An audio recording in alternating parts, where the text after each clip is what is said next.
kesihatan. Antara punca ataupun faktor utama terganggunya kesihatan ialah pengambilan arak yang berlebihan. Sebab itulah saya nak berpantun. Pingat emas, pingat perak.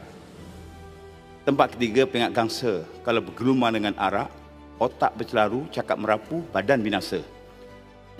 Setuju atau tidak dengan pantun saya?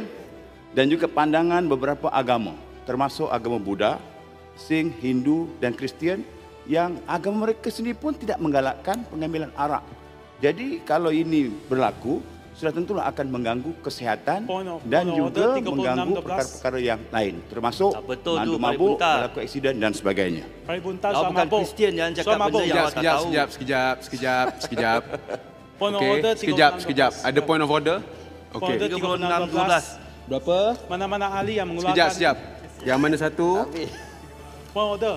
36-12. Mana-mana ahli yang mengeluarkan kenyataan yang melirukan Dewan adalah disifat sebagai menghina majlis. Nah, ahli itu boleh dirujuk ke jawatan kuasa had dan kegawasan. Tadi Parit Bunta kata semua agama mengharamkan arak, itu tak betul. Dalam Kristian, dalam Bible tidak ada apa-apa larangan untuk minum arak. Saya tak sebut haram. Sekejap. Saya tidak sebut haram. Ada. Kata larang. Melarang. Sama saja.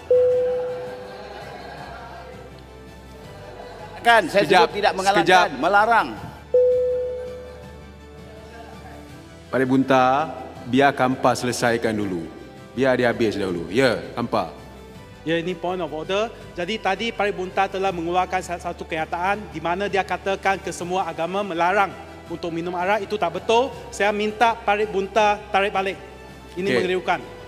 Okey, sekejap. Parit Bunta, apa respons? Baca teksnya.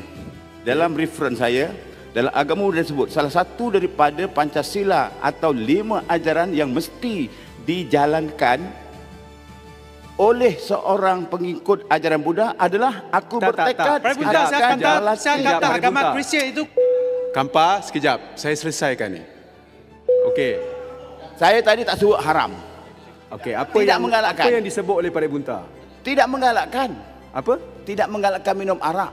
Parit Bunta kata tidak menggalakkan minum arak. Ya, okey. Agama-agama lain selain pada Islam. Islam jelas haram.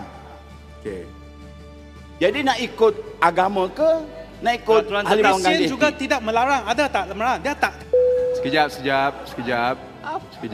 So, saya boleh bacakan saya semua. Saya rasa macam inilah Parit Bunta macam ni. Yeah. Saya rasa kita nak komen pasal agama orang lain ni tak patutlah. Jadi saya rasa Parit Bunta jangan